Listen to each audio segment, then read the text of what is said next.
Politely saying no. When saying no, express regret. Start by making a statement of regret. For example, I'm sorry. I'd really like to, but I appreciate the offer, but... Explain why you can't. Give a reason for saying no. For example, we aren't available at this time. We're really busy right now. We aren't able to take on another client or order at this time. Offer an alternative. If you're able to, offer an alternative for the person or company you are turning down.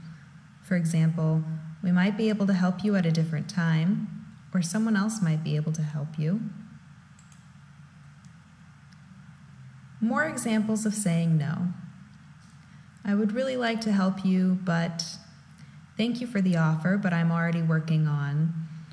Normally I'd be able to, but we greatly appreciate the offer, but must politely decline since...